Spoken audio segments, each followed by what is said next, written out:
I'm Andreas Evers. For people at home, I'm from Ordina, Jworks, as a solution architect, and I'll be talking about representational state transfer. So why I have taken this picture and not some picture of somebody resting, as everybody normally does, I suppose, is because this is kind of representing the World Wide Web. Not really the internet, because that's like a different kind of thing. I really want to talk about the World Wide Web. So the World Wide Web, which was designed at CERN, and which is now being used to service all this information on the internet, right? It's kind of the base. It's the base of REST. REST was actually based on the World Wide Web. Okay. So if you look at Martin Fowler, one of the leading architects, he puts it as the web as we currently know it. It isn't really the be-all and end-all of computing, but many people believe it offers an important lesson on how to construct systems of network components, because it's so vast, it's so hugely scaled, it's so popular.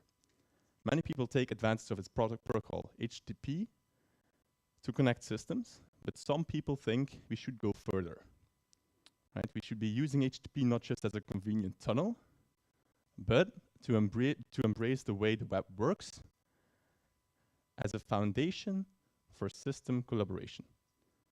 So also for enterprises, right? So if we want to build APIs, we should kind of look at how the web works, because that gives us a set of advantages that we can really take advantage of, or we can really apply to our challenges in enterprise integration, right?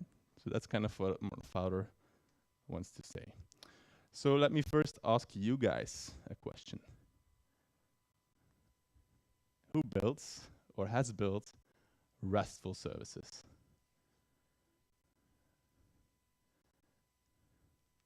Almost everyone, except 4, I think. All right, great. I will ask this question again at the end of this session. All right, so talking about the web, the World Wide Web, if you kind of visualize it, it kind of looks like this cloudy thing here, the web. And we can interact with it by using services behind service boundaries, which actually expose URIs that we can call. We can cache those responses, as you can see here. You have virtual and physical resources, and we can use these resources for communication, for browsing, for geotaxi finding using a cell phone, for instance. Many different ways of consuming these kind of resources that the web talks about, right?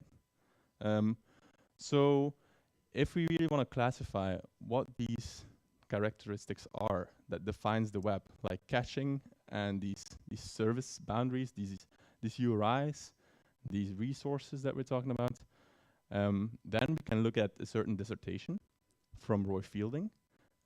He, amongst other researchers, have looked at the web, the World Wide Web, after it became popular, and kind of tried to figure out why this is the case. Why has the web grown so big? Why is it so popular?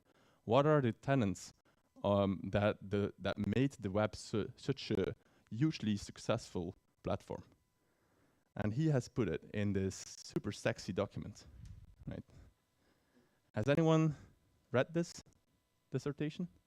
Or at least the rest part of the full dissertation? Let's see. Half. Let's combine them. It's one person. Okay, great. So let's take a look.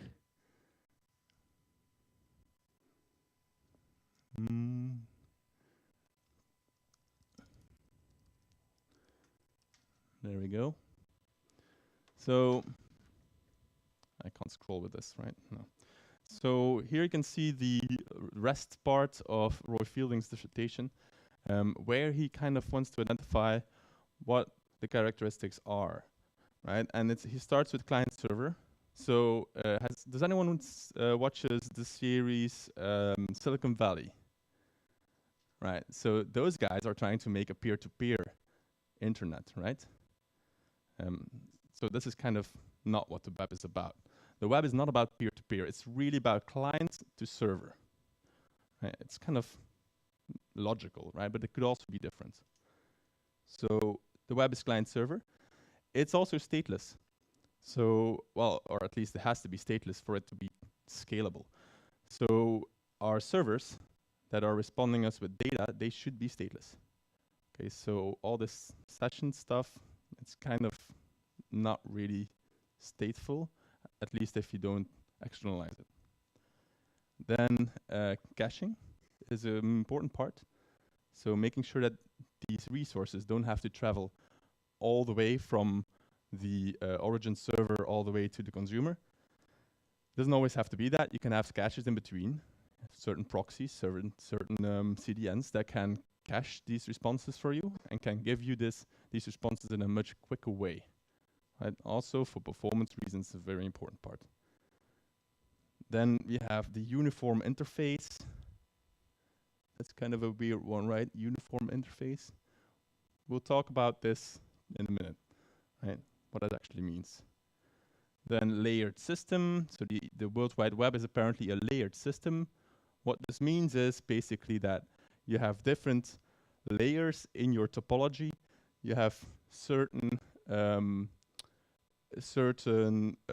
parts of your architecture or of your network architecture that can see other parts, but they can't see beyond that. So for instance, if you have, let's say, a CDN who forwards you to a load balancer, who then forwards you to a certain web server, then that's always going to be that path, right? That's the layered system. So you have basically just the steps that you have to take to get your resource, right? It's one by one. It's pretty simple. And code on demand, it's an optional one. Where do we see code on demand in the World Wide Web? We see it a lot, frankly. I bet not all of you guys here are coding Java, right? So everyone is coding JavaScript. They're doing code on demand. You're actually writing code on the server. It's actually stored on the server. And you're passing the code to the client for them to execute on demand, right? So you're actually giving your code to another computer to execute over there. And if you think of it, it's kind of not that logical, because whatever you can pass to that computer might not be very safe, right? So you have to watch out. That's the whole thing about web security and JavaScript. It's very easy to kind of infect vulnerable systems. So code on demand is the final constraint that Roy Fielding saw that actually helps you build this hugely scalable architecture that the World Wide Web is. The World Wide Web, just to differentiate from what the internet is a network topology that derived from ARPANET, which was a military network, and the World Wide Web is using that network and exposing services using HTTP and HTML, basically. Okay.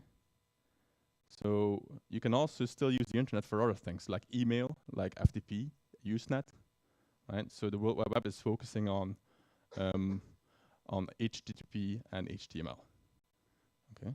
But of course, you can use different formats than HTML as well. But that's what the W3C consortium kind of is all about. They're trying to formalize the use of these technologies on top of internet. Okay? All right. So that's kind of where REST came from. REST comes from what the World Wide Web made successful. Okay, so let's go back to the presentation.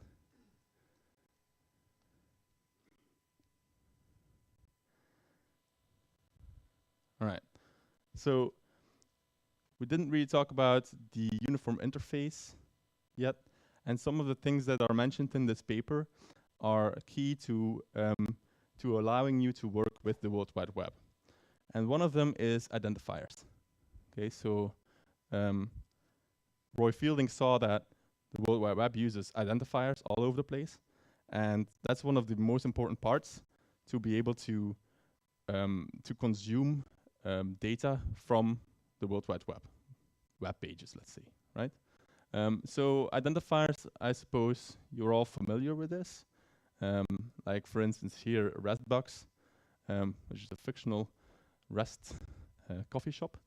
You can place an order by going to this URL, right?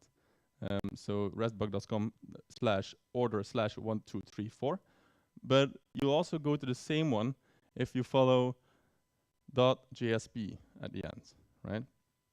It will give you the same resource. But you also have a URN notation apparently for that resource, a little bit like ISBN numbers. You can also follow that, or you can use FTP to access that resource as well. So many different ways to access the same resource. We're talking here about different representations of the same resource, right? But these URIs or URLs or identifiers, what are they? They're sometimes called different things. So sometimes we call them URIs, sometimes IRIs, URNs, URLs, or just plain addresses. Right, so what's the difference? The most important one is URI. Okay, so we normally talk about URIs, although, I mean, if you just look at people in the real world, they're probably going to talk about URLs. What is a URI? It stands for Uniform Resource Identifier, so not universal or unique, which is often mistakenly used. And it's very similar to an IRI, except that for our IRI, you can use a different char set. So the encoding can be different. You can have international characters, while this one here is ANSI. Okay, so URIs are only ANSI characters. Okay, so if you want to have a link in Chinese, it will be most probably an IRI. Okay, and then a URN. I suppose you've seen this if you've ordered a book online. Perhaps the ISBN number is URN.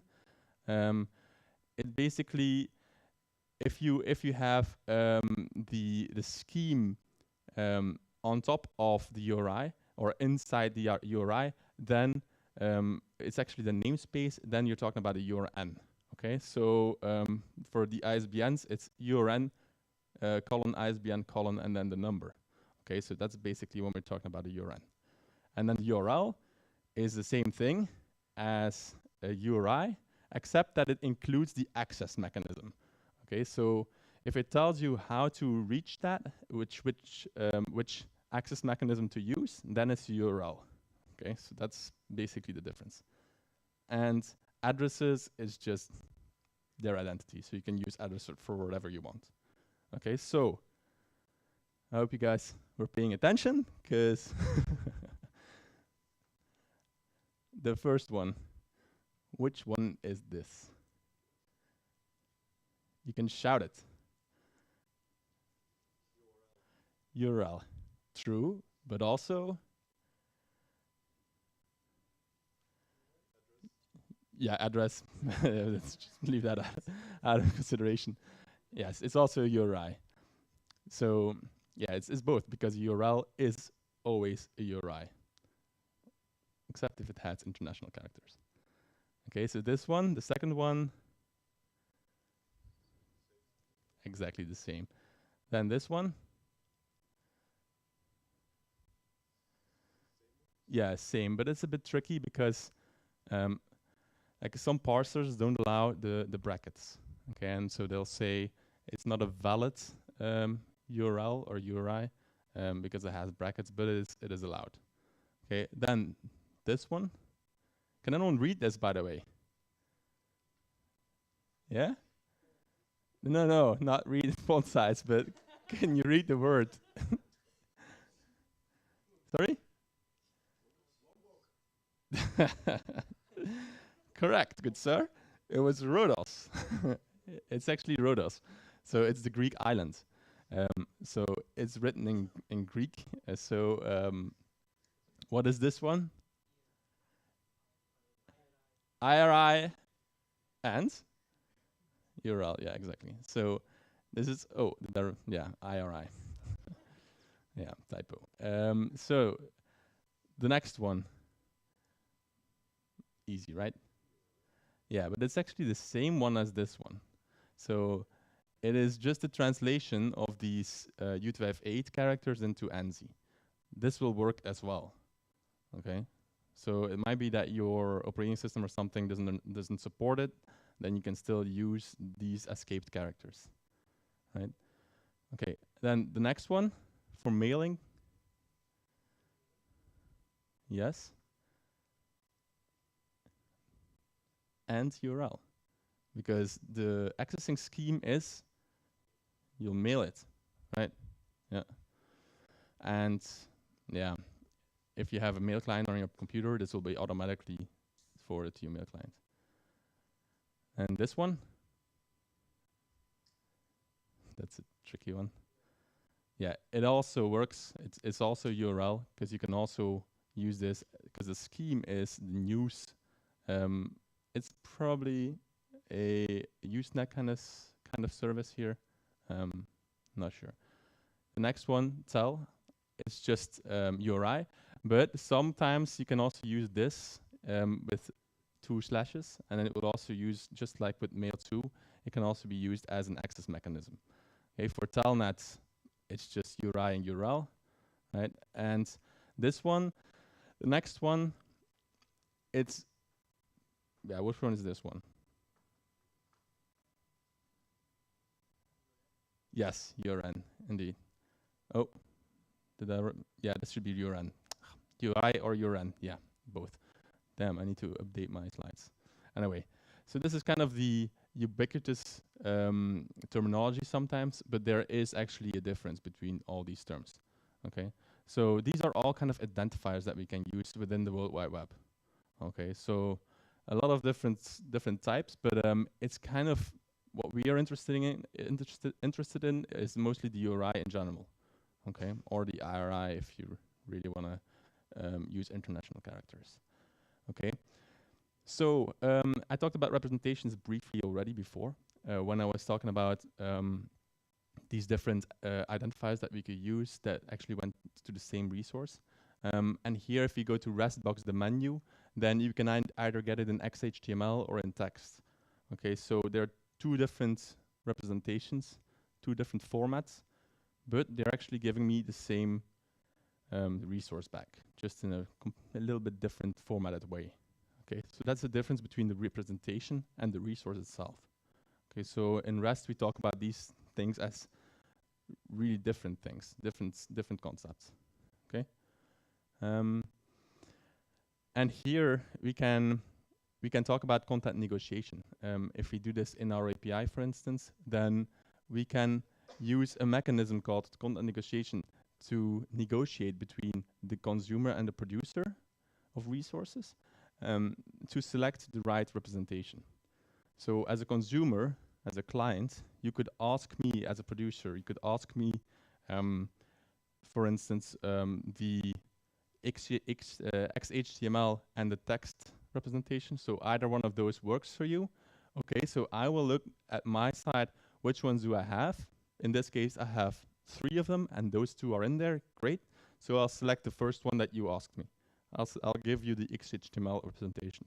That's how content negotiation works. Of course, if you're asking me something which I don't have, then it's going to be difficult. I will just fail in that case. That's why normally a consumer gives me a lot of options to choose from, and I can just see which one I can actually return. Okay? So that's how content negotiation works. All right. So if I want to manipulate data, I've just been talking about retrieving data, right? If I want to manipulate it, I have to use actions, right? these actions, when I use HTTP and the World Wide Web uses HTTP, they're easy. For instance, get, put, post, delete. There are more of them, but those are the most well known, I suppose. They are kind of standard verbs that I can use that always mean the same thing, right? If I get a web page, I will always just retrieve the HTML, right? I will not be changing the HTML. I will just retrieve it. If I just enter it in the browser, it's a get, right? There's no other way, and there's nothing I can do with that resource, okay? If I want to put or post something or delete something, I have to use a form in HTML, which will indicate that I will be changing or creating a resource or deleting a resource, okay? So that's really different concepts here, and the World Wide Web is really familiar with these things in the same way. They are always understanding the same semantics about these verbs. That's really powerful. And when they're actually being committed, I can get responses with 200, 201, 404, 500. These are always standard response codes that always, all the browsers or all the consumers can always interpret in the same way. Okay, that's kind of how it works. Okay, so that's how the World Wide Web works and how we can browse the internet, right? But we can also use this as an application platform. As Martin Fowler already said, we can use this hugely great ecosystem or something like that as a means of integrating our enterprises, right? I can expose a service to another company and they can consume it from me. And I could use something else as well. I could send things over FTP, for instance. But here, with using the World Wide Web, I get a couple of advantages. There's a lot of technology support out there, right? There's a lot of tools that are supported for the World Wide Web, using HTTP, using JSON, for instance. There's a lot of stuff out there. It's really scalable and it's performant, right? You see technologies as well like gRPC and that kind of stuff, which are also running on the same technology, right? It is performant, it is scalable. Look at like the amount of web pages that are available. It is loosely coupled. So it also depends on how you implement your services, of course, how loosely coupled it will be, but you don't have to register every little change you make to your API with some kind of central broker somewhere, right? Just imagine that you had to do that. That would never scale. You would never be able to build something like the World Wide Web. Okay, it is decoupled. You can model really like end-to-end business processes where your consumer and producer are constantly interacting with each other. And it's really consistent and it's uniform.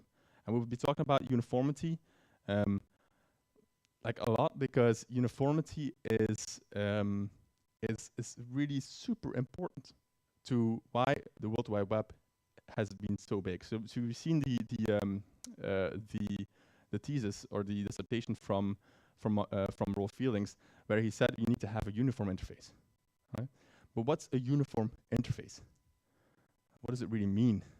Like if you look at cars, for instance, and I suppose some people will know which car this is. Which one? Yeah, Aston Martin, but which one? Come on. I can also see the brand there, but does anyone know which one? Not the Vantage. The V8. Does anyone know which year?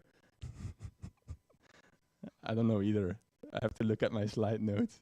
It's from, look, 72 until 89. It depends which year it was built. But yeah, this car looked like that. It kind of looks familiar, right?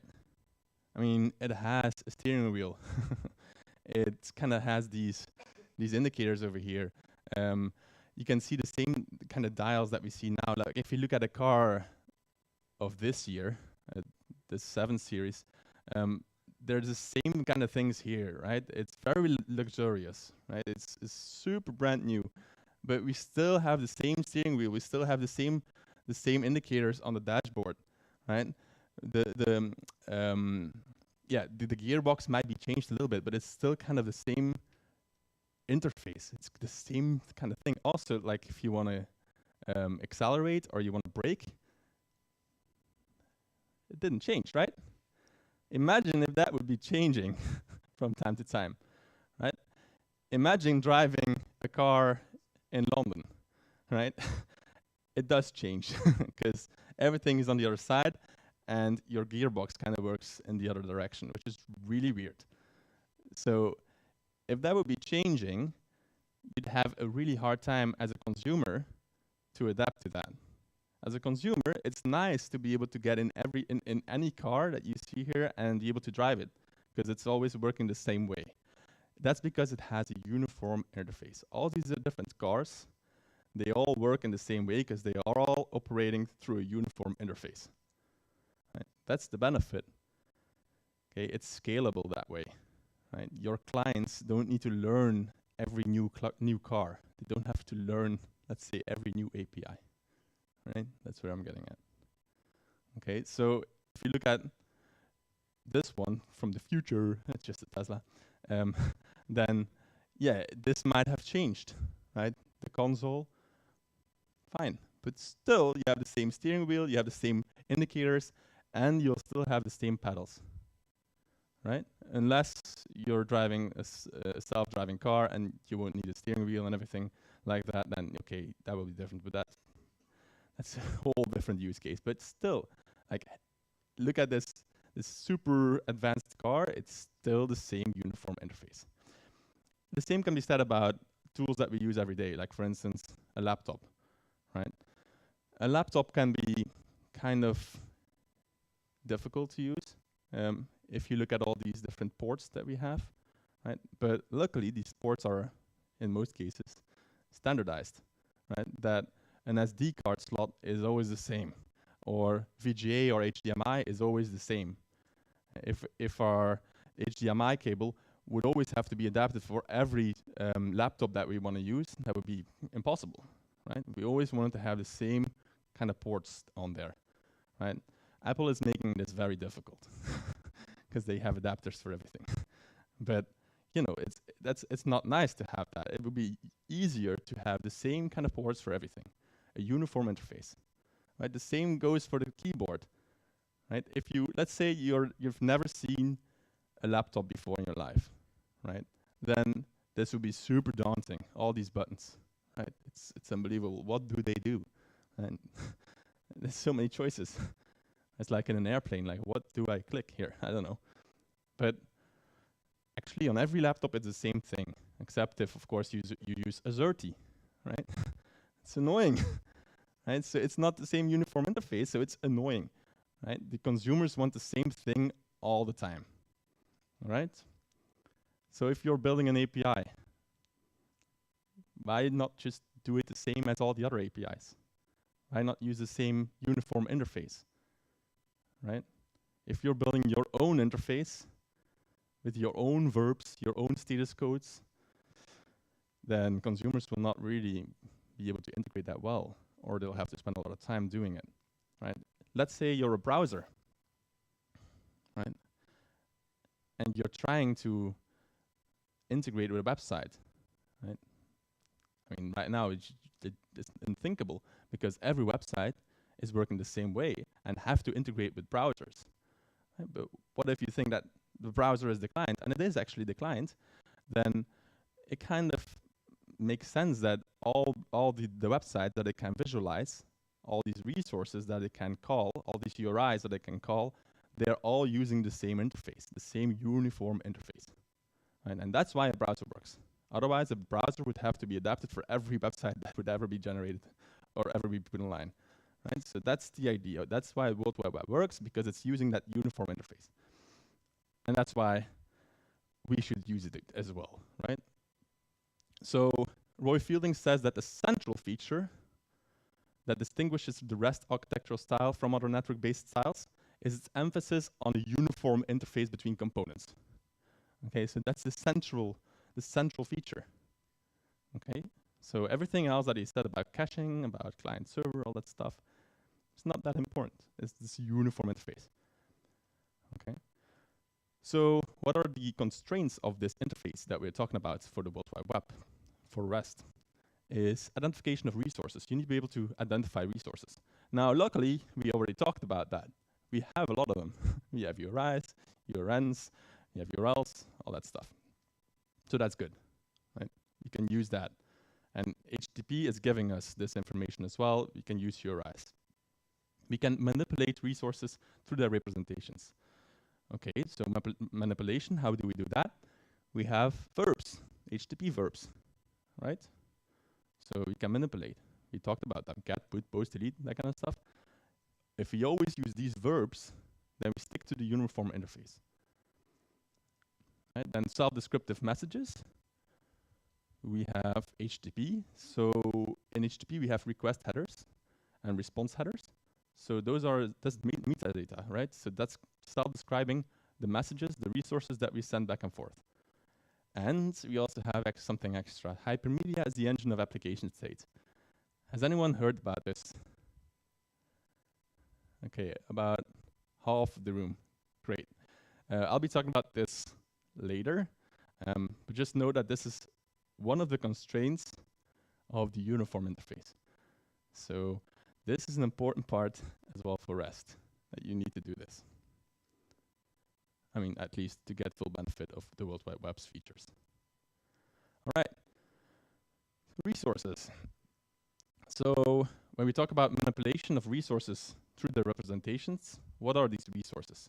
How do we select resources for our APIs, right? So what you actually have to do is you have to consider the domain entities that take part of your web service, right? The interactions between them, and aim to model them, to model your API around these using the standard HTTP methods as operation indicators.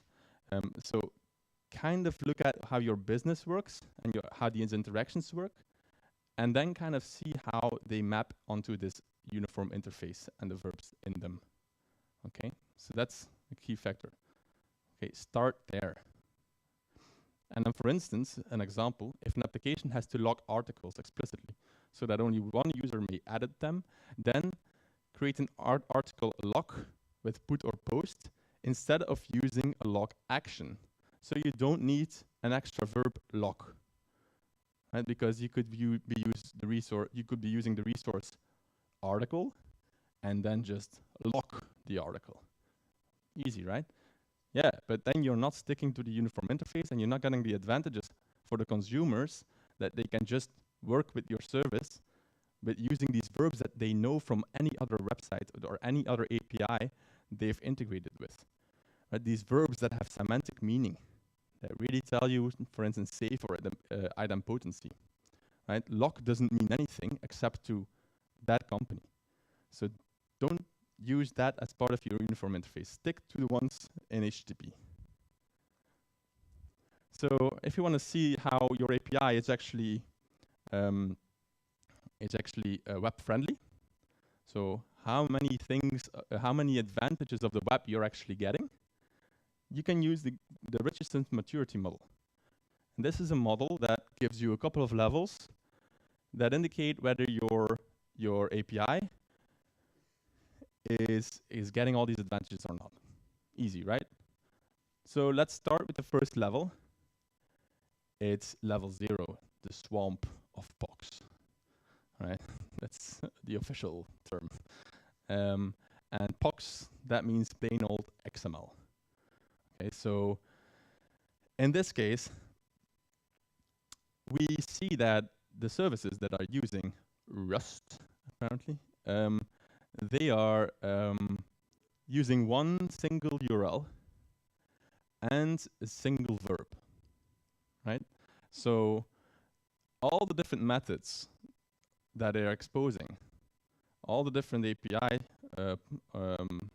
operations that they're exposing, all the resources, they're all exposed over the same URI. And dependent on what you pass into this URI as a request body, you get a different response body, right?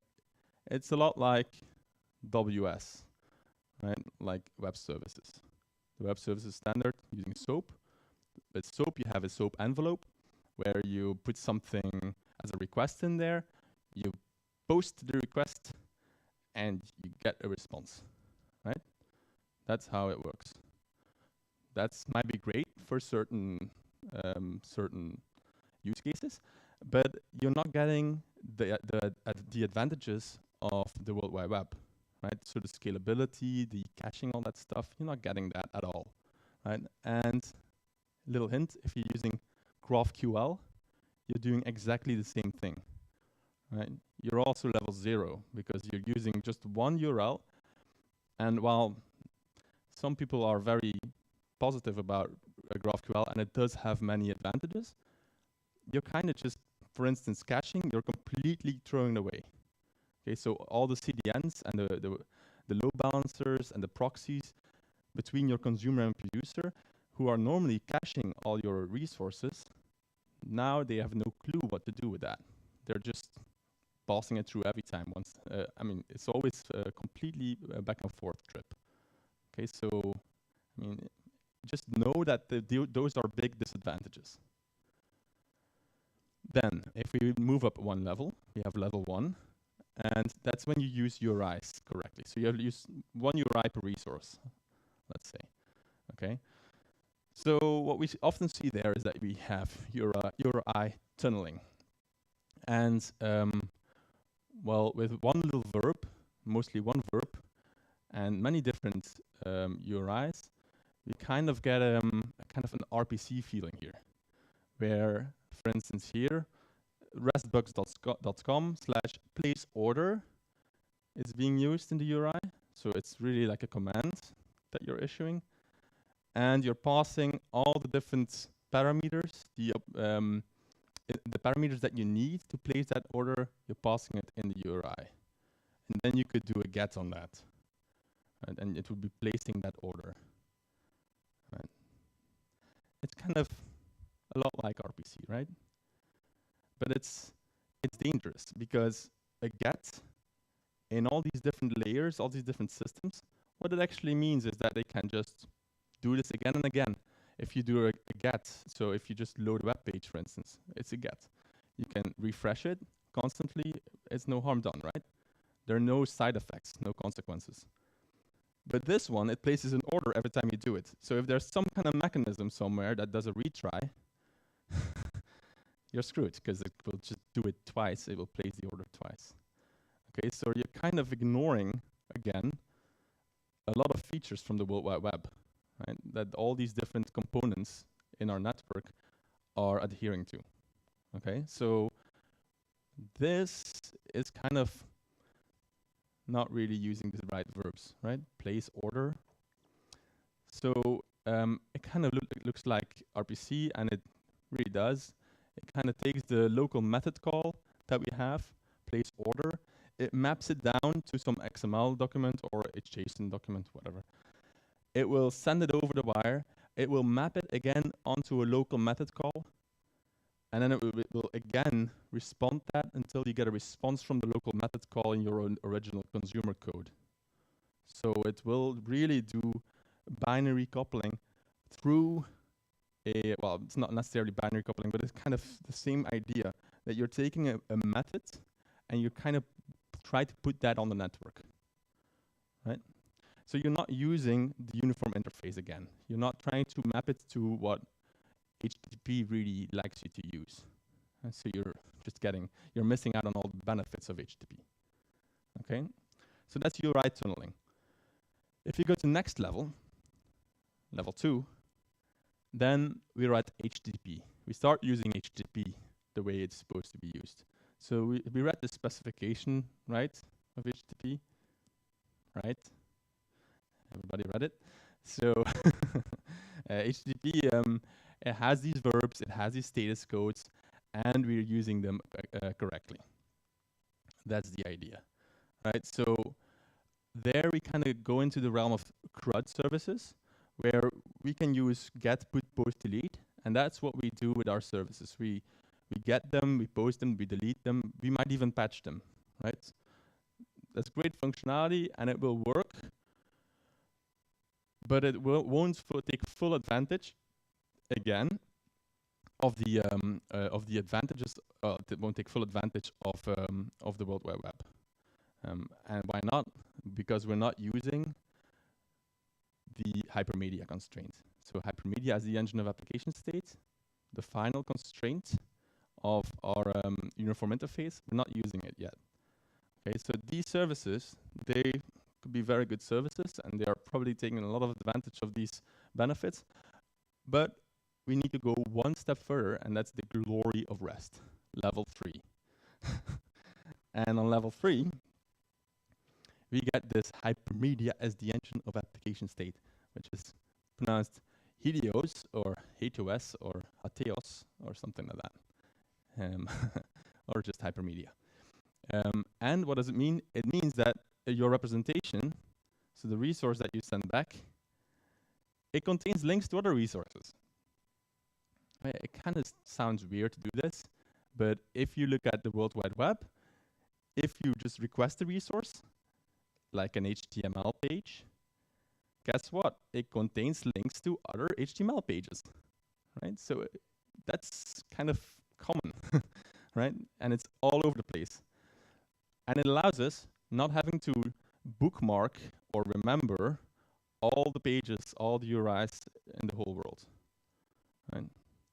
And these pages can change from their URIs. It doesn't matter, right? They can start to exist. They can disappear. Right? But still, I as a client, I won't mind. My browser, it won't break. It will conditionally show you these links or not. Okay, so that's hypermedia. It's pretty straightforward, but it allows us to decouple our server from our clients. It kind of means that we don't have to bookmark everything on our clients. All these URIs, they don't have to be hard-coded on the clients, and that's decoupling. So that's the glory of REST. Decouple even more. And the more you decouple, the more you can scale. And so it's again a benefit. And that's what's been documented by Roe Fieldings in the dissertation. And that's what's called REST. It's just look at what the World Wide Web is doing. They're using links, and it's really working. Otherwise, we'd have to bookmark the whole world. Now we don't have to do that. And we can add pages wherever we want. Right? We can have an index in Google, and we can go from there, and we can discover the whole world. Right? That's a really big advantage. So that's kind of one of the most important parts. And you can use it as in our APIs as well, making sure you're more decoupled from your clients. Okay, so that's the final level. And here you have even level 3A and 3B, but I won't go into that. Maybe later. Okay, excuse me. So this is a lot of maybe high-level stuff. It's not really concretely how you're going to implement your API. So let's get to that, right? Let's get a little bit more practical. Okay. So the first part here, API naming, and maybe the thing that most people argue about, I suppose, or maybe resource naming is even worse. So how are you going to name your API, right? That's I've seen a million ways to do it. But I think one thing which is a logical thing to do is to pluralize your resource name, right? And why is that? Because then you can do hacking of the tree. So just imagine your full API being a tree with branches and leaves, and your resources being, your eventual end resources or sub-resources being the leaves. Then it would be useful if you could cut off the leaves and the branches and still have workable resources. So here you can see an example where you have customers, and the specific customer being 131 has a lot of products. He has at least 32 products, and from that product you can see the details, right? If you use that kind of way of structuring your API, then you can just start removing things, and they still make sense. And why is this important for pluralization? Is because if you would be using product here, then which product? Right? It wouldn't make sense. Right? You couldn't hack this tree because, like, the moment you get here, you get to a resource which doesn't make sense and it doesn't exist, right? Unless you have always just one product, which isn't the case in this scenario. So that's why I think having products still makes sense, because you just show a list, a collection of the products of the customer, right? So it kind of makes sense in that way, and I hope it kind of settles the discussion a little bit, because there's still people who are vigorously believing that we should not pluralize and have problems with people and person and with whatever other example I can't think of right now. There are other ones. Excuse me. So also, if you have an API prefix, you might wonder or ask yourself, do I really need that? Because if you don't have anything else than APIs on your server, then why do you need /API? Right? What's the point? Of course, if you have like web resources like HTMLs and CSS and JavaScript files also on the same root, then sure, /API makes sense. But having just APIs, I think it's just added prefix for nothing. But maybe there's a valid case if you have public and private APIs combined, that you use the /API prefix to indicate that either this is the part where it gets private or public, and then it's easier to do your the security negotiation, right? You can have certain regular expressions that look at the /API prefix and then either allow or deny people, right? That's one way to do it. Then like having details.json file extensions, not the way to do it. And I think frameworks like Rails, they really push this.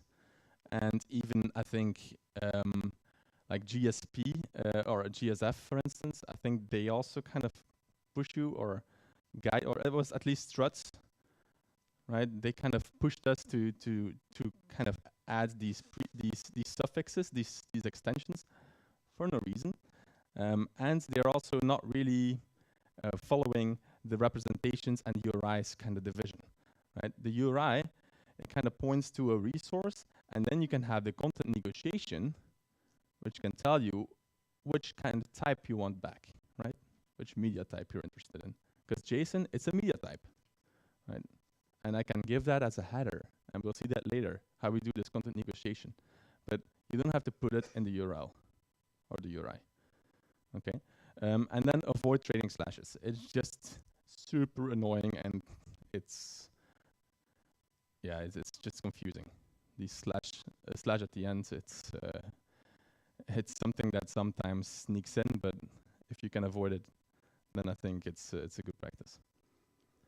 For resources, well, I think we already talked about this. Don't put the verb inside the resource name or inside the URL for that matter, because we have to use the verbs of the uniform interface, right? So that every client understands the same things when they're using our API, right? So if you have bookings /123/cancel, cancel is a verb. Don't use that, but make it a resource. You can create a cancellation, right? And then you're sticking to the semantics of creating of the post, which can create a resource. And you will be creating a cancellation resource instead of having its own cancel verb that you just invented. You can also see sometimes that you have like these methods mapped to URLs, so URIs. Create account. And why not just have a post, or maybe a put if you manage the IDs of accounts, the collection, and you add one to the collection. Right? You add a new account. You don't have to call it create account then. Okay, so it's pretty straightforward to do that. Yeah, and then it's exactly the same thing under that. I still had to figure out an extra idea, I suppose. So It's also important to define useful resources. Okay, because if you have a lot of clients, then sometimes it's really easy to either have one resource for everyone or a bunch of resources specific for all kind of clients. And the idea here should be that resources should be defined to cover 90% of all its clients' use cases.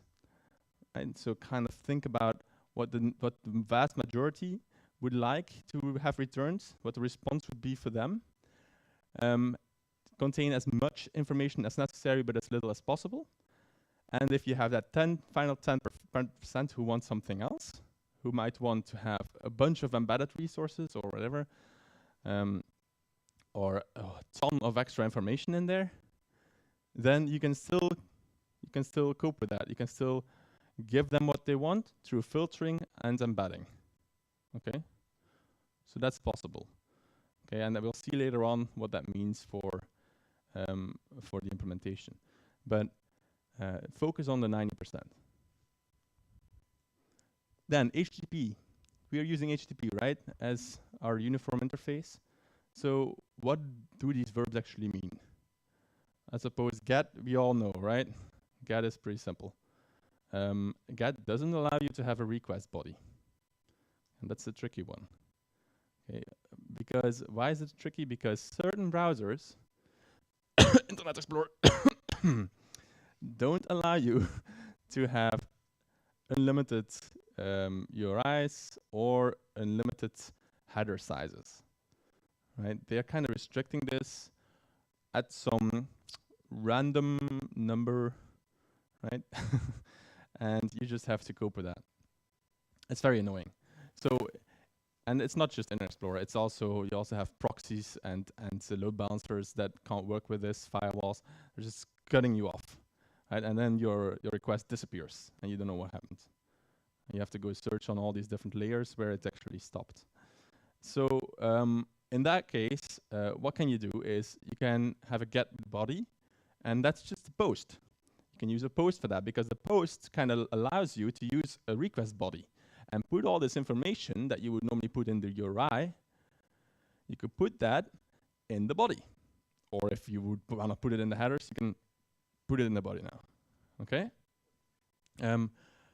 But so that really depends on the size limits of the clients, the gateways, and the service. So if you can avoid it using the post, then please avoid it. Because if you can do it with get, with encoding query parameters or whatever, it's better because the semantics of get are more clear. Okay, get can be cached, post cannot be cached. So if you use post, just because you have a little bit long URI, for instance, then you lose all the caching. Okay? So, yeah, it's annoying. Then put, right? Put, the verb put, it's used to create or update entire resources, single or collection resources. Okay, so the idea here is that, I mean, the semantic of it is that please put the enclosed representation that I pass you in the request body. Please put that enclosed representation at the resource mentioned by the URI. And if there's something there, replace it, right? If there's nothing there, just put it there. Okay, so you're filling up the box of that URI. Okay, so remember you have to have a URI that indicates a specific place, a specific resource. All right, that's a very important thing. So you'll have the identifier of that resource. So you could use this to create resources if there's nothing there, but you'll have to know the identifier of that resource you want to create. Okay, you could do this, for instance, for /products. You know the identifier /products, but you'll have to put the entire collection there completely as a put. Okay, so you can create with put. Sometimes that's a misunderstanding. Okay. Now it does require you to pass the entire resource in the request body. So if you want to update a resource, and it's a really big resource, you'll have to take the entire resource that you got from the get, change the one little field, and pass it back to the server in the put. Okay? Not just that little part. You have to put it completely back. Okay? And there's one little caveat here. If you have two puts at the same time, so let's say you have a certain resource, let's say name is Andreas, right? And I get the name, I get the resource, and the name is Andreas. Great. I will update it to, let's say, Tim, right? Yeah. So great. My change, I push it to the server, right? What if somebody before me also read Andreas, and he is now also writing something to the server, Frederick, for instance, right? Boom. Then that resource will now have either Tim or Frederick, dependent on who's first. And whoever doesn't make it loses the update. It loses the information, right? So that kind of gives you this racing problem, okay, a race condition. And we can solve that. We can solve that by having e tags with if non-match. And we'll see later on more ways to do that. But if you want to resolve these conflicts, you can check whether you have the latest version before you can actually send the put. Okay? You're indicating to the server, together with the put, I have this version. Right? So if the server then checks, okay, which version do I have now? Do I have Andreas or do I have Tim, for instance? If I have Tim, I will reject Frederick. Right? Sorry, Frederick. Another rejection. Just kidding. All right, so post. In case of post, it's sometimes not so clear because post is seen as the garbage bin of the HTTP verbs. Right? Anything that doesn't work with the other verbs, yeah, just use post, right? So yeah, it's kind of allowing you a lot to do a lot, but it also doesn't give you a lot of advantages. So just because it's so open and so unrestricted, it's just it's kind of it's not safe, it's not idempotent, so it kind of it's you have to avoid it if you can. Try to use all the other verbs unless there's really no other way. Okay, and don't use it on single resources because it kind of doesn't make sense.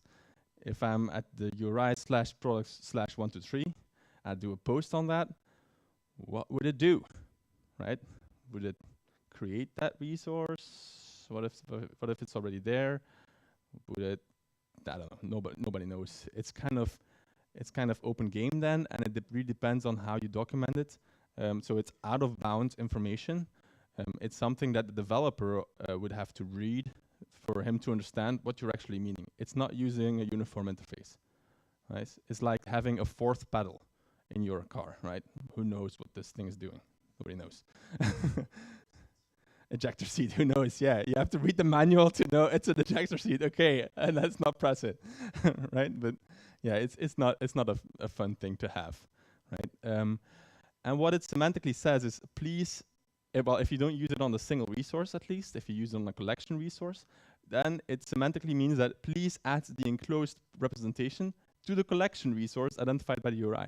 So if you have /products and you do a post to /products with some request body, it will treat that request body as a product and it will add it to the back of the collection of products. All right, so that's the idea. And that's also creating a product, right? So if you compare put to post, with post, you don't know the eventual URI yet. You allow the server to give you that eventually. Because if you post to product, you'll get a location header back which tells you this is the product I added to the list and it's available on product/123, right? Whereas with puts, you already know up front that you're dealing with products slash 123, and you're putting something in that position, right? Whether there's something there already or not, it doesn't matter. So with put, you know the URI of the resource that you want to create or change. With post, you don't know it yet, and you're using the collection URI to create something. Okay, is that clear? Right. Then we have patch. Patch is a funny one. There's always discussions about patch. So using patch, you can partially update existing single resources. Okay, so when we're talking about put, we could only pass the full resource, right? Now we can say, we only want to change this little part here and leave everything else the way it is. So the semantics say, please change the resource identified by the URI according to my change request. So you're really passing a change request. And to do that, there's a couple of ways to do this. You could use JSON merge patch. It's just a convention, I suppose, or it's a specification, has some library support. That what it actually does is you have a resource on the left here, where you have a couple of properties. So A, B, C is a complex property with D and F, right?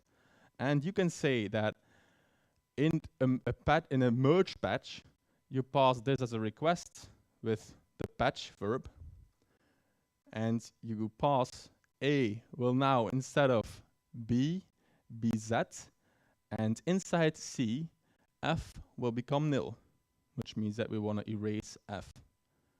Right? Let's merge this with the original resource. So the server then will be smart about it, will know, this is a merge patch. So I'll take that resource, I'll merge it with some kind of algorithm, and yeah, that's how it does it. And then it will remove F and it will change the value of A. Makes sense, right? It's easy. But this has serious limitations, right? I mean, you can probably see them already, that like, what if I want to change F, I mean, if I want to have nested properties and lists, and want to change something in all different parts of the collection, for instance, it's really difficult. It's almost impossible to do. There are some limitations there that you'll quickly encounter. And for simple things, this is great because it's also very lightweight.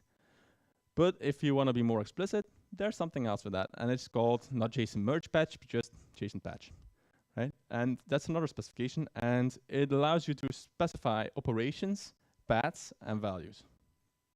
Okay, so for the path A, I want to replace it with the value Z, and I want to remove the path CD, CF, CF. And you would get this as a result. All right. So you can also do other things. You can move as well. You can copy. You can add as well, and maybe some other things as well. So you can really have a lot of flexibility there, and you're just defining the operations you want to do on a certain path. Okay. It's also still pretty simple to me, but yeah, a little bit more complexity. So what do you do if you want to have, if you want to change your resource?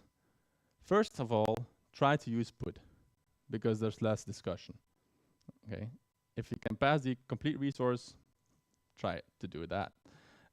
Otherwise, try to use the simple solution, the merge patch, but I will quickly give you some issues. So then you can go for JSON patch, and if that still doesn't work out, because either of these media types, they don't really allow you to do like really complex changes, or something really magical, I don't know, then you can still use post, because we know post is the garbage bin and we can do whatever we want. Okay, but again, we don't get any benefits from post as well. Also here, if you do two patches at the same time, we might get a conflict, right? And there again, we can use etags with if non-match or if match. All right. Then delete, an easy one. Deletes a resource, but it's an important thing to know is that A successful server response indicates that there's actually the intention of the server to delete the resource or to move it to some inaccessible place. Right? It's not necessarily already deleted, or maybe ever. The intention is there. Right? It's just something to know. It's part of the HTTP spec. Right? Head. That's really easy. It's the same as a get, but it just gives you the headers. Right? Super simple. Yeah, can be used on collection resources as well. And options, that's also another verb that's there. That's if you want to inspect which operations are possible, are supported by the server on a certain resource or a certain URI. Okay. And you can use the allow headers in the response to indicate this. So it's not really used a lot. It's not really implemented a lot by the server side, because you kind of have to keep that up to date as well. Like if you have a get and a post on /products, for instance, you have to make sure that the allow header in the options request to that /products endpoint also mentions get and post. Right? And why is this used? It's most often used for CORS. And if you know CORS, it does a pre-flight request where it checks what is allowed to do on that. I mean, how you can call that resource, and that actually uses an options. Okay. Yeah, it's just not that important. And there's also connect and trace as HTTP verbs, and they're really not important. So let's skip that. So another interaction moment. Yay. I hope now the slide is up to date, you know, 'cause that would be really, we'll see. So, safeness and idempotency. First, safe, what does it mean? Safe means that if one of these verbs is safe, it means that you can call a resource with that verb and there will be no state changes and no side effects. Nothing will be changed. Then it's safe. You can safely execute this 1,000,000 times and nothing will be changing. Okay? That's clear, right? Idempotent means you can execute this request with this verb again and it will issue the same response. Okay, the response will not change. Of course, this doesn't take into account other actors that might also make calls to the same endpoint with unsafe verbs and changing it in the meantime. I mean, that's something unaccounted for. So let's just not take that into consideration. Focus on you are the sole person that are interacting with this resource. If you call this resource with a certain verb twice or 3 times or 4 times or whatever, you'll always get the same response back. Okay? That's idempotent. All right, so options. Is it safe? Who thinks it's safe? Yes, great. Who thinks it's idempotent? Yes, great. Head, safe? Yes. Idempotent? Yes, great. Get, safe? Yeah, great. Idempotent? Yeah, and this is very important. This means that if you use get, then you can just retry this request 100 times. It doesn't matter. It's not going to change anything. And you're always going to get the same thing back so you can cache it. Right? So if you have a get and you use in the URI, create account, which we saw as an example, right? Then it's going to violate these uniform interface characteristics.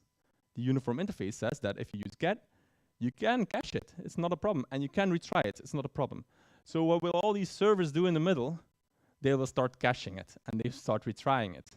Unless you start indicating it specifically that you don't want it to be cached and you don't want it to be retried, all that stuff. Right? But out of the box, it will do all these things. And it will be creating an account again and again and again. Who knows? You know, because the retry might do it again. right? And it will cache the account creation, which means that the next time you want to create an account, that it might just give you back a response from a previously created account. Who knows, right? So you're misusing the semantics of this verb by not adhering to the uniform interface.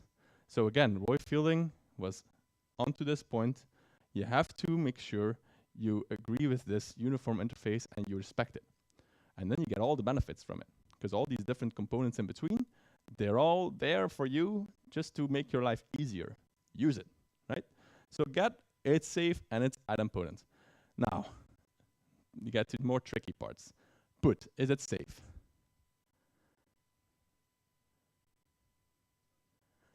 Nope. It's not safe. Why not? Because it changes the state of the resource.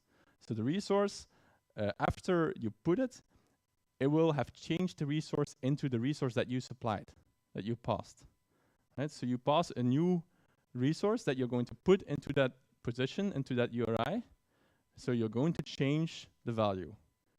You're going to change the state. So watch out if you do a put, because you're going to change things. There might be side effects. Okay, and that's a good thing, because otherwise you wouldn't be able to change anything, you know? Put allows you to change things. So it's not safe. But is it idempotent? Yes. Great. Yes.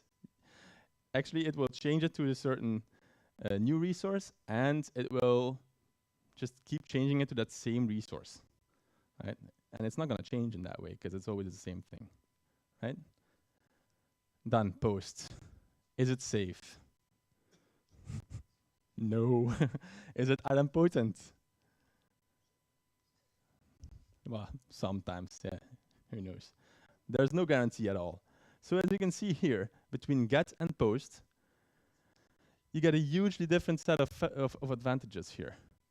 The intermediate servers and even the clients, they will all have different expectations whether you use post or get. So if you can avoid using post, then it's a good thing, right? And if you have to use that get with body post, that's just very sad, because you'll lose out of all the benefits of get. Then delete. Is it safe? Nope. Yeah, it deletes the resource. All right. Is it idempotent? Yes. It's a tricky one. I see people raising their hands and then putting them down. Will this means will after the delete be the resource the same if you do it twice? Yes. It will be deleted.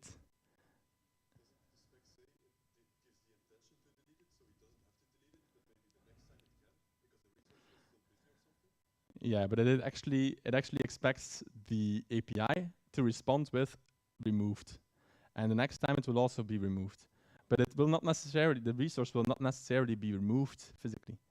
Yeah, that's it.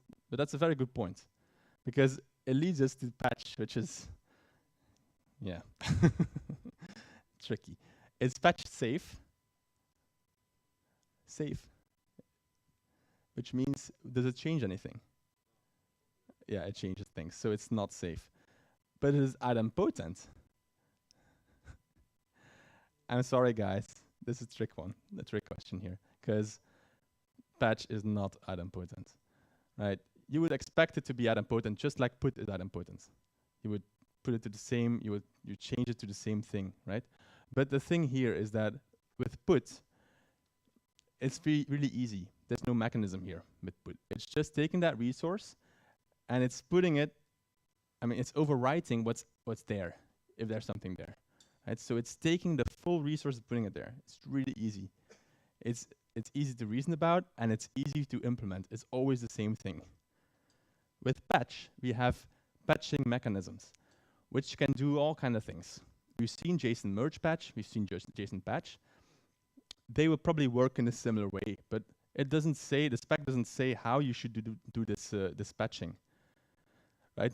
If patching could be done in an idempotent way, great. And it's most probably being done in an idempotent way, but not always. It doesn't oblige you as a server, as an API producer, to make it idempotent. That's the tricky part. So in the specification, it will say it's not idempotent because it cannot 100% guarantee it. But mostly it will be idempotent. So you're probably all right. Okay. So that's the safeness and idempotency of these verbs. Why is this important? Again, because it's part of the uniform interface. Right? It allows clients to work with APIs in a similar way. It allows to make clients assumptions on what they'll get back and how the API will work. Okay, and that's really useful. It's useful if you want to build a browser, for instance. It's super useful. Okay, status codes. I don't think I'll go through this because I suppose you all know the status codes. But why do I show these status codes here? Because status codes are also part of the uniform interface, right? So they also are part of the contract, and they also give indications to clients what they might expect. So if I'm getting a 3 or 4 not modified, I can be sure it's not modified, right? I can take these, I can take this information and roll with it. I can do things on my own part with this information. If this 3 or 4 actually means that the resource is created, then I as a consumer will be misled, right? So again here, it's important to use the right status codes and not to invent your own status codes. Because I've seen some companies do this. They don't see something that, I mean, it's not really exactly like they want it to be. For instance, here, they see that a client error is, well, client errors, there's a lot of them, as you can see here. Yeah, there's a lot of them. But for instance here, the server error codes, well, not implemented, service unavailable, and internal server error. I want to be more specific, right? I want to say that credit is not available. For instance, I'm a bank, and credit is not, you don't have enough credit. So I'm going to invent my own status code. It's something that could really reasonably happen, right? But it's kind of moving away again from the uniform interface, giving that extra pedal that you could eject your seat. Right? And it's a bad idea because the consumers of your API will be completely unaware of it, or they'll have to read the documentation and they'll have to do specific things for your API. Right? So another benefit of all these parts of the uniform interface is that libraries, like HTTP clients, they are also built against these constraints, right? Against these specifics. So if they see a 500, for instance, they won't try again, you know. But if they see something here or too many requests, for instance, for 429, they might know, okay, with too many requests, I'll just hold off a bit and I'll retry it in like 5 minutes or something. The library can do that for you. You won't have to worry about that functionality. Unless the API does something completely different when they respond with a 429. Right? So again, stick with the codes and you have a lot of things for free. And that's the power of REST. Right, so you got a bunch of headers as well. Location header. Location header you send back if you have created the resource. You send the location header back with the URI of the created resource. Important thing to do. Prefer, you can send a prefer header as a consumer or a client to indicate to the server that you would prefer some kind of processing to be done on that resource, specific processing, and you can agree certain things, certain values that the server supports. Okay, so that's the prefer header. Nobody knows about this normally, so it's an interesting one. E tags and if non-match. These are part of the locking idea that we talked about with put and patch.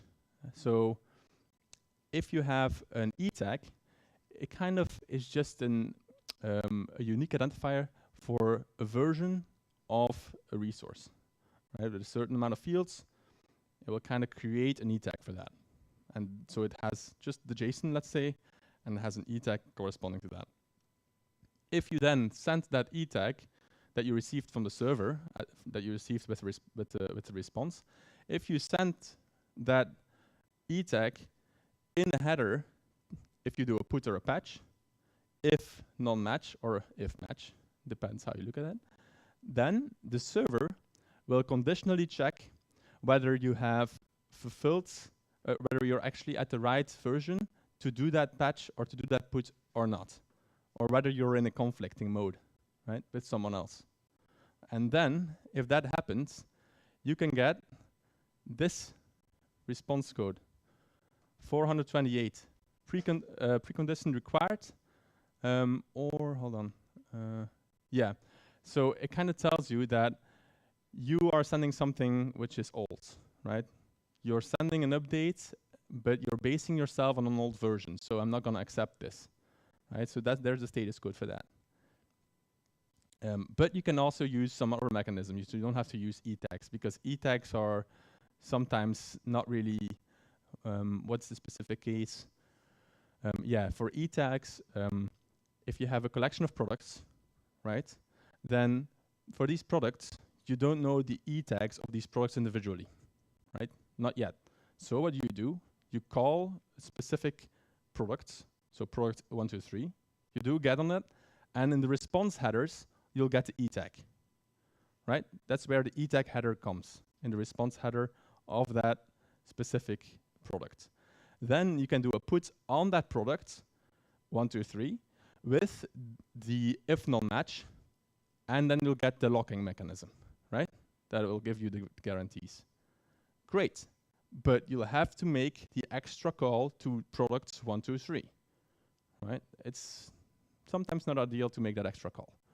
With if unmodified or modified since, you get an extra benefit here, because you can set on the products collection a modified, a certain header that tells you when it was modified, when it was last modified, right? So let's say it was last modified yesterday, right? If I send, well, then it actually means if the list has been modified yesterday, then today, none of the items in the list was updated, right?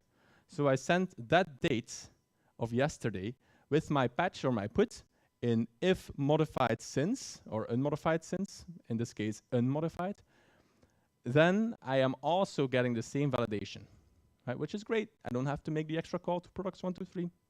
I use the modification date of the list, right? The downside here is that it works on clocks. So if there's a clock synchronization issue between the clients, the two clients, or the server, then you have maybe a slight chance of having this gap where the locking doesn't work. So that's kind of it's a bit annoying, but it saves you the extra call. So just make sure, just know that these headers are there for the locking mechanisms, and it's really straightforward. Actually, it's just checking whether you have an up-to-date version or not. Accept and content type, content negotiation here. So we talked about content negotiation, like you're giving me a list of content types, media types that you support as a client that you'd like to have. And I, as a server, can just choose one of them, right? And then I'll send you one of them back, right? So if you ask me for either HTML, TXT, or text, or PDF, and I only support PDF, then I will send you PDF. And how do we communicate this? You will send me an accept header, because you accept HTML, TXT, and PDF. And I will send you the content type header as a response header, right? And I will send PDF, which will probably be application/PDF. Okay, so this is how it works, right? And this is how we talk about which extension that we want, and not through an URI. Okay, because that's representations, and the URI is about the resource, not about the representation. Okay? Great. And then we have cache control and vary. And cache control will actually, it will allow you to say that you want to cache a resource for a certain amount of time, right? That the server tells you as a consumer that you can cache the resource that I give you for maybe a day or something, right? And then you as a consumer will store this in your cache and will invalidate it after a day. Is that clear? All right, cool. And with vary, you can say that how you can give the information about how you want to store this cache. For instance, for which representation you requested this resource and how you want to store that. Because if I have my accept header and content type header and I content negotiated the version 1, for instance, because that could also be a content type, version 1, then that should be a different cache entry than version 2, right? They're not the same representation. They're different, right? So with vary, we can actually say we used the content type header to kind of choose which representation you want to return. Okay? An important thing to know if you want to have both at the same time: the content negotiation and the cache control. All right. Then versioning. This is one of the harder things to do, I suppose, or the ones that are mostly under discussion. And with versioning, you want to avoid versioning. Try not to version if you don't have to version, right? Because versioning, each version you add complexity, right? And it's almost always better to kind of deal with the problems that you have when you want to keep backwards compatibility than having versioning on top of it, right? So try to avoid it at all costs. But if you must do versioning, how do you do versioning? Well, always be backwards compatible, right? And try to do compatible extensions, and you'll still won't have to version, right? Great. So backwards compatibility with compatible extensions, how does that work for producers? It's not just about making sure you only add new fields, because that's often seen as that's the way you do backwards compatibility, right? If you want to change a field's name, then just add another field with a new name and deprecate the old fields. Yes, but it's not just that. You have to make sure that you don't change things like semantics of existing fields, right? For instance, if you have a customer ID as a field, and there's also the notion of a customer number, which is also an ID of the customer, but it's a different number, right? Don't put that number into the customer ID field, right? That's also breaking changes. Well, it's incompatible, backwards incompatible, right? So again, there you also have to pay attention, not just that you don't remove existing fields. Aside from that, you also have to never change validation logic to be more restrictive. You can have it less restrictive, but not more restrictive. And if you have enum ranges, if you have enum ranges as output params, outputs as part of your JSON, for instance, if you use JSON, then these ranges can be extended. They can be reduced, but not extended. Okay, so because clients are actually counting on these values. And the enum ranges for input, they can be reduced, but you have to make sure you map old values to new values, and they can be extended. So you can add new values there, that's not a problem. You also have to support redirection in case URI changes. Okay, so moved permanently, 302, I suppose. And for the consumer side, we also have to be backwards compatible, or at least forward compatible in that sense.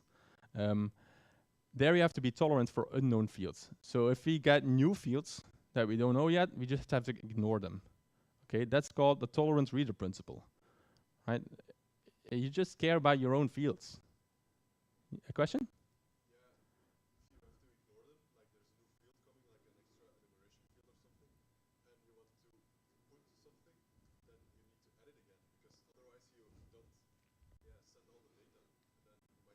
Yeah, good question. So ignoring doesn't mean removing. Yeah, exactly. Good question. So if you get a response, then you can store it completely, but you shouldn't break your parsing, or you shouldn't break your reader of that object. So it's kind of tricky if you use JavaScript, for instance, and you want to put it into some kind of object, and then you want to use that same object to send it as a response. That won't work. Just as you mentioned. Oh yeah, I didn't actually put the question on the mic. So the question was, if you have tolerant reader, so you're ignoring certain fields, then it will be difficult to do a put, because the put will basically won't have all the fields that are necessary, and the put kind of requires you to put the entire resource back. So yeah, that's something you have to work with. Yeah. But it's important not to fail when you're reading an API response and you see new fields that you're not just breaking down. Okay. Also, if you have status codes that you don't expect yet, make sure you can just cope with that. Maybe do a catch-all or something like that. And also try to follow redirects if possible, because it doesn't make any sense for producers to have redirects if the clients don't actually follow them. Okay, and that's something I've almost never seen anyone do, following automatically the redirects. Okay, but it is some kind of a forward compatibility, right? All right, so on the server side, you can also do forward compatibility, right? Because sometimes in a certain release process, we can see that sometimes producers of APIs, servers are being rolled back to an earlier version, because maybe there's already, maybe you've released version 2 and the clients are also updating to version 2, and you see, oh, version 2 is leaking credit card information, let's say. Whoa, okay, let's go back to version 1. Okay, damn, all the clients are breaking because they're on version 2, right? Not necessarily if you have the robustness principle. So that's Postel's law that says you should be liberal about what you accept, but conservative in what you send. It's kind of this tolerant reader principle, the same thing. If you have that on the server as well. So let's say the client is now giving you new fields, right? For a version that you used to support, but now you're on version 1, so you don't have those fields yet. So what should you do, right? And there are some approaches there. There are two choices, right? You can either fail and say, I don't recognize these fields you're sending me, so just please go back, stop trying. I'm not going to respond to this, right? Or you could say, I don't care. I just need the fields that I care about, and these other fields, these new fields that you're sending me, I'm just going to ignore them, just like the clients should do, right? Well, there's actually some companies that say you shouldn't do that. In this case, you should deviate from not Conway's law, from Postel's law, right? You should not do the tolerant reader principle on the server. Why not? Because for a put, it's impossible to do this, just as the question that you asked, right? For a put, it's impossible to be symmetric with the get that's actually following, right? So if you get these new fields, which you don't recognize, then you can't serve the resource after the put has been placed, because the resource will not have these fields, right? So it's just not working for put. Client errors might also be ignored. How can you differentiate between new fields that are being sent because they are already on a newer version, or fields that are misspelled, for instance? Right? Little mistakes that they made. How do you know? You don't know, right? You ignore them and move on, or you break them and you say you made a mistake and you have to fix your bugs, right? So that's also dubious. It's very ambiguous. You don't know what to do in this case. And it might also be worse that you have clients that are conflicting because they are already using new fields and you're on an older version, and you might be introducing new fields that they are sending, but that are now, like, let's say on 1.1, that are now the same, they have the same value, but it may be a different type than the one that they are sending. So in that case also, it's like, okay, what should we do? We don't know. So these cases, they argue that you shouldn't be a tolerance reader on the server side. But make up your own mind, I would say. All right? So that's, I suppose, a discussion. All right, so how do we do versioning? You can do it in 3 ways, I think. You can do it like this, with version 1 at the front of your API. And that's kind of a full-blown API version. You have the version 1 of your API. All the resources are versioned under version 1, right? Yeah, as the huge downside that for every little change in every resource that's backwards incompatible, you'll have to have a complete new version of the API. Yeah, not ideal, right? You could also have it somewhere in the URI. I don't know if that's the best place here because it might indicate that you have an identifier or you have an identifier for employees, a specific employee here. But it's actually just version 1. You could have version 1/123, for instance, or employees -v1, something like that. I don't know. That's, I suppose, more sensible because you have specific per resource version, right? And you see here as well that the versions are not semantic. Semantic. They're not semantic versioning. So semantic versioning is like you have a major, minor, and a bug fix version, right? So like 1.2.3. But you don't need them here because it's always a major. Major means in semantic versioning that it's backwards incompatible. And if it's not backwards incompatible, you don't need to make it a new version. You just keep going with the same version, right? So why have minors or why have bug fix versions? They're useless. So only major versions. And the way that I prefer the most, but it's also a discussion point, is that you have a specific media type for your resource, in this case, employees resource, with the specific version that you want to request. So consumers can then request the first version or the second version or whatever through content negotiation. Again, with the accept header and the content type header. It works pretty well, actually. Although you have to say that in some cases, certain proxies or certain servers or gateways or whatever, firewalls perhaps, they might not really like these media types that much. Right? Sometimes they block media types, or the header at least, that it strips it, or sometimes it doesn't take it into account for caches and all that stuff. So it should be supported everywhere, but you know, it's not always compliant. Yes, question?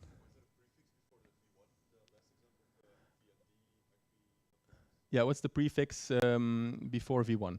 Great question. So the VND here, it kind of implies that the media type is vendor specific. So it is not something from a standard. You won't find it in an HTTP spec document or something. Acme, it's just a company name.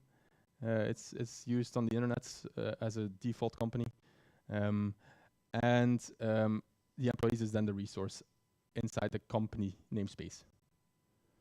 The namespace of Acme, because you have employees all over the world, but these are specific for our company here. Is that an answer?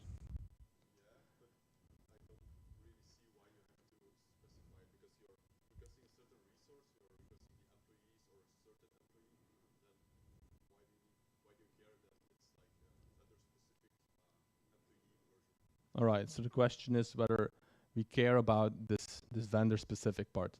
Yeah, that's a good question because it's basically, you could ignore it, but then you're kind of, you could be confusing people as well.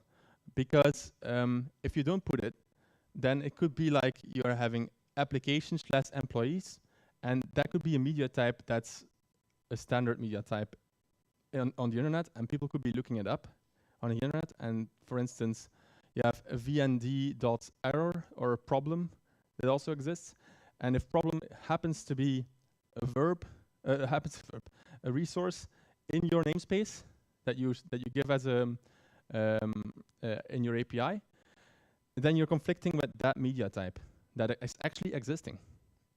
And the media types, they can also be separately documented, some kind of in some kind of a library or something where you can see all the different media types and what they represent.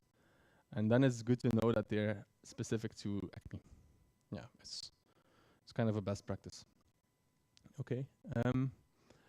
If you want to deprecate things, yes, another question? But would it be okay to use a header for the version? All right, so yeah, the header we're using here, yeah, this is actually a header in our case, and these are the URIs. So these are URIs, but you would be using this URI for this case.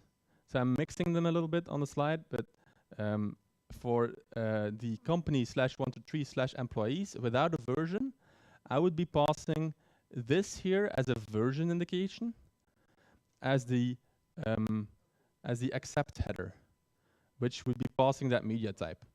And I would also be responding with it in my content type response header. So that would be my header. Yeah, but it would be a header and not in the URI like these two. All right, any more questions? All right, cool. For deprecation, so there are some best practices when you want to deprecate your APIs or parts of it. Obtain proof of all clients, obviously.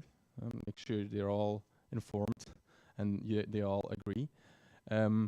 Also for deprecation time spans, especially if they're external partners, make sure this is in a contract somewhere, or some SLA or whatever, that this will be respected up at a certain point, and after that point, you will not be able to sue us if you don't get your data anymore. It's important. And also in the API definition and the documentation, you should also reflect the deprecation and the time for deprecation. On the server side, you should monitor who's using your deprecated APIs, especially up until the time that you're going to deprecate it. Hopefully, nobody will be using it anymore up until then, but it will be useful to just like give them a call and tell them we're going to deprecate it today, so you'll be notified. Very sorry. Yeah. Also, adding a warning is also interesting to the API response. So you can have a warning. It's an official header that you can use. Warning in the response. Warning. Yeah, your API is not. I mean, the API is not going to work anymore. And for clients, it's interesting to just monitor that as well on their side if they get warnings, because sometimes they don't read letters, they don't read emails, they don't pick up the phone. They don't read the documentation, they don't check for new versions. It all happens. But if you have a little monitoring system there that checks for warnings, you could at least check the warnings. And then if there's a warning coming in, warning, this API is going to be deleted soon, then great. Yeah, but if they're not picking up the phone, probably they're not checking the warning as well. At least it's there, right? So you can use it. Now for performance, because we all love performance, and we want to have awesomely fast APIs, we can do filtering. So you don't have to send the same big response back all the time. So let's say you have a huge response here, as you can see, 5 fields. Then we can filter because we want to be faster. And we can say, we only want to have certain fields. And you could do that with fields, and then you can pass name and the partner his name, right? And then you only get back name and partner name. Pretty straightforward. It looks a little bit like GraphQL, this one. But it's not. It's REST, and it's actually it's giving you all the benefits of the World Wide Web, like caching, which, yeah, it's not working for GraphQL, unfortunately. Then embedding is also possible. So let's say I have this resource, which should normally work if there wouldn't be a comma here. Then what could you do is you could add a query parameter here, embed, and you could add a resource that you want to embed. And the resource here is items, which is a collection of the items part of the order, right? So if you want to just get the order, you'd get the ID and the order time, but not the items themselves. You'd have to make a separate call to get the items. Maybe you want to have more performance way of working, have just one call. Right? You get the items at the same time, and that would be possible this way. And you can have on the server side also a flexible mechanism which allows you to pass this embedded query parameter and then have items yes or no depending on the client. Okay. Pagination. 2 ways to do pagination. Right? We have cursor-based pagination, and that way it's cursor-based is the hardest way, and it's something that is maybe unfamiliar to most people. But it's also the most performance way. So cursor-based is you do a get on a resources endpoint and you pass a count, like in databases where you have a certain cursor that's on a certain row. Right? You're right now reading at this point in the table, okay, or this point in the collection resource. Okay, it's like an ID of where you're at. Right? But it's it can go up or down, right? You can move the cursor up or down, dependent on how many pages you want. You can jump 5 pages up or 5 pages down. So you return with a set of IDs here, for instance, when you want to get these resources, and the next cursor would be this one, and the previous cursor would be this one. That's, by the way, how Twitter works.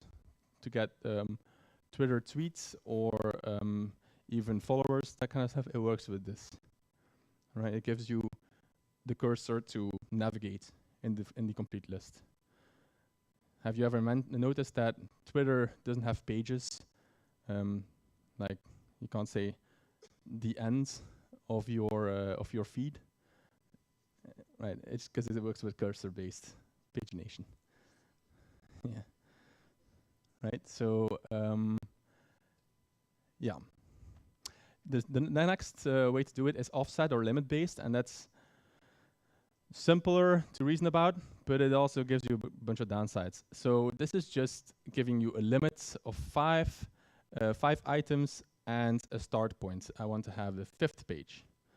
Right? So then you see these IDs coming back. There are 4 of them because we're at the last page. So the size is 4, and the start is the 5th page, and we are limiting up until 5 IDs to come back. We didn't reach the limit this time, but it's because it's the last page. Okay. So here we can have pages where we can jump to a certain page, which is an advantage, right? Which we can't do with cursors. We can't jump to a certain place further up because we won't know what the cursor will be there. So pros and cons here. For cursor-based, we have much better performance, right? Because it's really aligned with NoSQL kind of technology. The cursor, it's really easy just to go through lots and lots of data. You don't have to know the full scope of all your data, right? So that's super fast compared to offset and limit based. Next and previous, it's it's kind of more popular than specific pages. So, you know, that's the downside of cursor-based. It's an upside of cursor-based. You normally, if you see pagination, you normally just do next, next, next, next, and you don't really select a certain page because you can't really predict what's going to be on that page anyway. I mean, there are certainly some examples where you do use that, but there's more where you don't. And there's support for adding or deleting entries inside of the list, even inside the page you're looking at, except if it's the cursor itself. Then it's kind of screwing everything. So that's kind of weird. So, but on the offset limit based, you can't just delete something. You can't delete anything, or you can't add new items, because it will really start showing duplicates. or it will not have right pagination limits. But there's much better tooling support. So if you want to implement this in the code, it will probably be easier to do the right one. You can also jump to a specific page. You can have backwards iteration as well. So you can. All right. Small technical hiccup. So that's possible. Just keep it in mind. Okay, so it's not just always synchronous. All right. Then schemas. Yeah, with schemas, we can use something like model. Right? It kind of sounds a lot like WSDL, WSDL, and it is because it's the same thing for REST. Yeah, you can use that if you want. So you're just describing everything that you can do with your API in the document descriptor. So what can we use it to automatically generate plumbing code with very little effort compared to building clients? So if you want to do that, you can do that with Waddle. Right? However, it's a bit hard to create these Waddle files. I'm just done already up front. So since the client and server collaborate over the lifecycle of a resource, its URI and its representation format, it doesn't really matter whether the plumbing is generated from a metadata description or not. Right? And this is really accurate for APIs that aren't using Hypermedia. Okay, so indeed, model descriptions may help expedite consumer-side maintenance when changes happen on the server side. True. Okay, so that's the.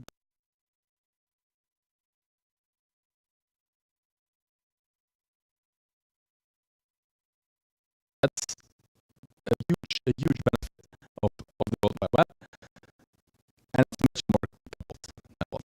So if you can use Hypermedia, then definitely use Hypermedia. And if you can't, still maybe don't use Waddle, because Waddle is maybe a useful tool, but very time-consuming to create. So yeah, and there are other alternatives as well. So you have Slate. Slate's kind of similar to Waddle, but it gives you also UI. So yeah, I'll go for Slate. And it allows you to create and to view your schemas. Slate, yep. So yep, it's also it's not used a lot, and it's also relatively untested. So maybe don't use it after all. We also have Swagger. Well, I don't use Swagger anymore. It's OpenAPI now. So well, at least they still call it Swagger. It's yeah, it has the pros and cons. It's high adoption.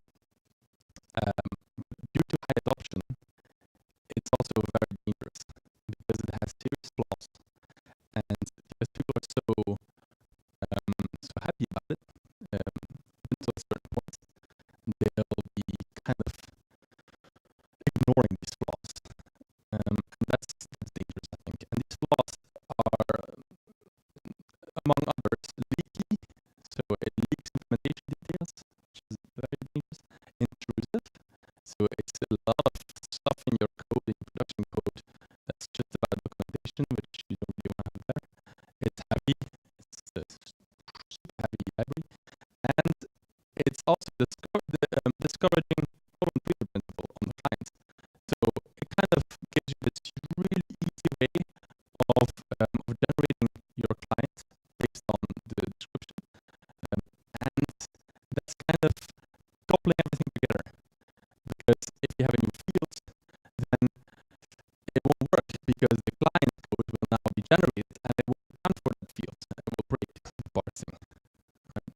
Of course, you could still have some kind of client generation which is completely open to any extended compatible extension, for instance, but I don't think that's happening a lot. So this is just discouraging all this torrent reader goodness. Okay, and that's dangerous, I think. And aside from that, it doesn't support Hypermedia at all. Bad, really bad. No, it's actually also a cool tool if you use it the right way. You also have RAML. It's also an alternative to Swagger, and you can have more advanced constructs there. It's a lot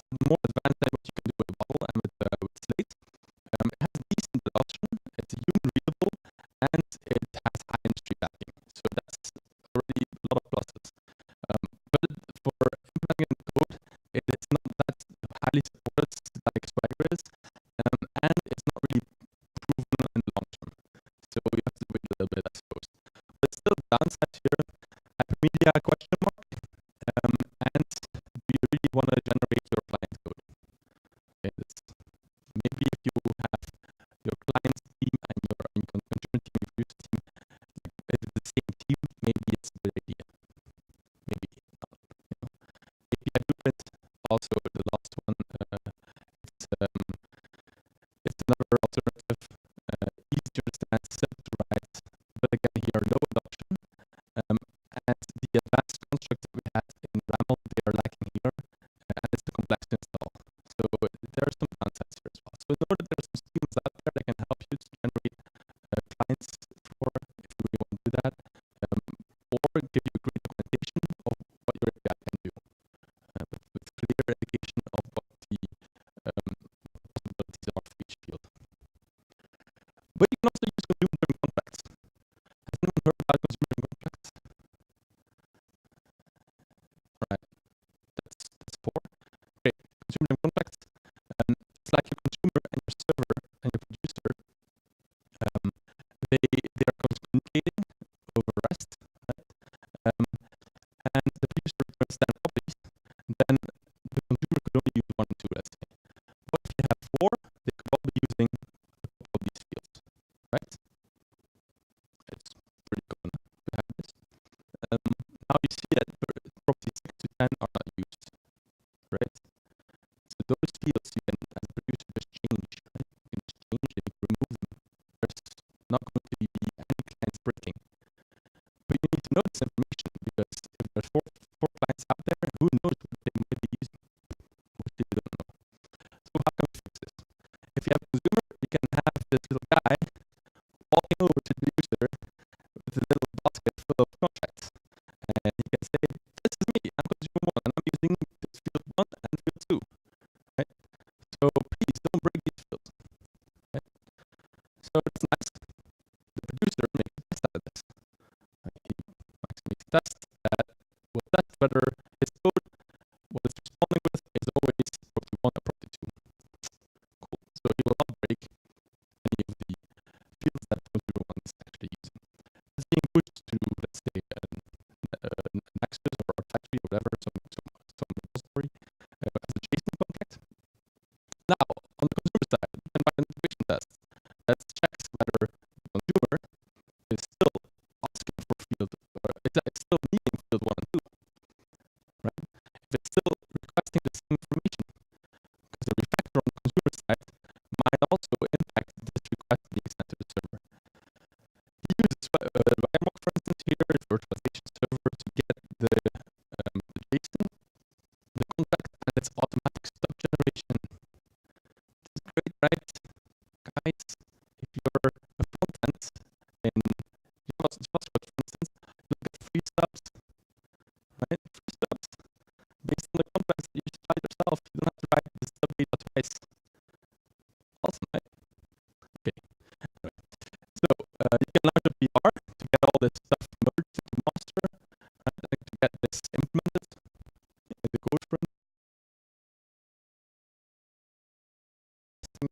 This to be created TDD, right? So great. All the other consumers can do the same thing. You can have the integration test running all the different contracts. And then we know from the producer side that the contracts are all respected, and you're not going to be breaking anyone, and that you can change any fields that are not being used. And the consumer is happy, of course, that his contracts are being respected. Okay, this is consumer-driven contract testing, and these contracts are similar to schemas. They're specific per consumer, right? So that's the way to do it as well. And you're guaranteeing that nothing will ever break for the client. And then you can use this in conjunction with REST docs to have documentation generated, which someone will be figuring out how to do. All right, so that's schemas. A little break, but do you need a break? You just want to finish. Who wants a break? Yes, nobody. I've got a little bit of time left for Hypermedia. You guys still full of energy? This is the fun part. Yes? Alright, great. So we talked about Hypermedia, but Hypermedia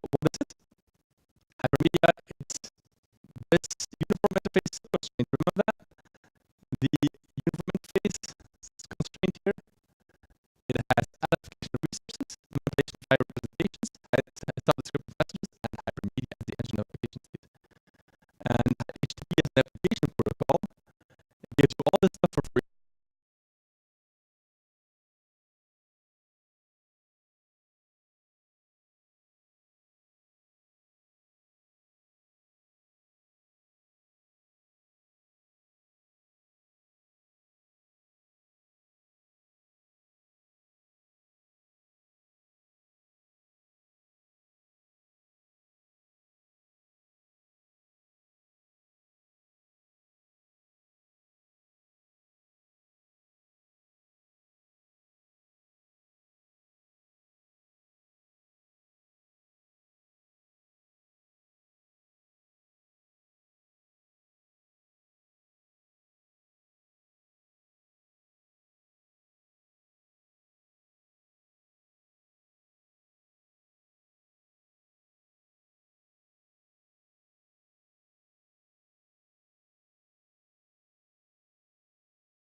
because you'll just be talking to each other.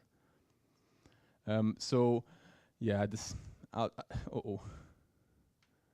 something wrong. Kernel panic.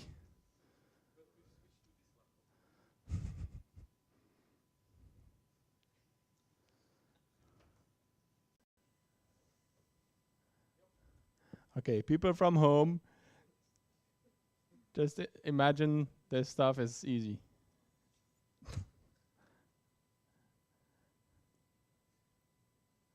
Yeah. Okay, I'll just continue because they didn't hear it anyway. So, okay. So I continue. All right, cool. So you can change URIs as well on the fly, right? Because you're just retrieving them from the relation, from the link, right? So you can change these URIs, and they won't break the clients.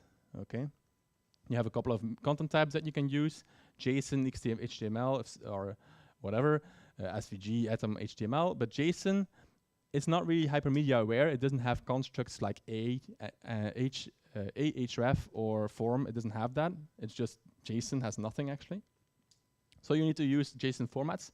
You can use a couple of them: JSON LD, HEL, or collection JSON or Siren. They all have their pros and cons, but mostly people focus on HEL, right? HEL is a good one to go with because it's pretty easy and it's well supported. Considerations for Hypermedia: the maturity, it's not really mature. Aside from that, it's being used for the last how many years? I don't know. World Wide Web. How long does it exist? It's like one of the basic things of the World Wide Web is that you can link from resource to resource. So it's out there for a long time, and browsers support it as a native feature. But APIs don't. And APIs, because the links, they have to also think about versioning. And also you have this combined with embedded resources. Embedded based on the World Wide Web. I used some of the pictures from the book in the presentation, and it's a really easy book to read. So definitely, if there's one book to read about REST, this is the one. Right? I can highly recommend it. Zalando, great place for APIs. Maybe also for clothes and stuff. I don't know. I never used it. But still, I mean, if you follow this link, Zalando GitHub IO, RESTful API guidelines, or just Zalando REST guidelines. A lot of the stuff I'm talking about today is also exactly like they are saying it in the RESTful API guidelines, and it's more detailed over there. It's a set of guidelines based on the Moscow principle, so that's like must, could, should, would. So it's very clear what you're allowed to do and what you're not allowed to do. If you follow that, these guidelines, you'll definitely have a good API, definitely. So I can definitely also encourage you to go there and to check it out. Maybe fork it and use it for your own company, your own clients, to base your guidelines off of this one. There are some things that are specific to Zalando on there, but aside from that, it's a really great starting point. I think it's the most well thought of guidelines that's out there on the whole internet, I think. Then there's some other books that you can check out. Build APIs You Won't Hate. That's a cool one. Easy to read. And Web APIs from Start to Finish is just an InfoQ bundle that you can check. It's like a magazine. It's easy to read as well, but it has some interviews as well, so you can get some more in-depth insights there. And then if you want to read another book, Irresistible APIs from Manning is also one that gives you a different perspective. But yeah, these three are books, I think. If you want to go further, then it's a good way to go. If you want to check the slides, they're over there. So just a speaker deck, Andreas Evers, and then representational-state-transfer. Okay. And I think I have one more thing to do. Who here has built or builds fully REST APIs? Kevin. Hypermedia APIs? Kevin, yes. Tim, all right. Yes, on VRT. Okay, great. So I see that this presentation has maybe given you a little bit more insight on REST. I hope at least, and that you can use some of the benefits of the World Wide Web in your API. That would be great. All right. Thank you for listening, everyone.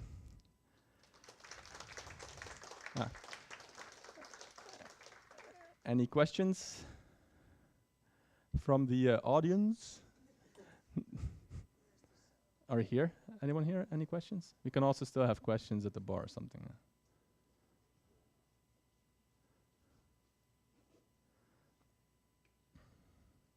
If no more questions, we can cut this off the recording, I suppose.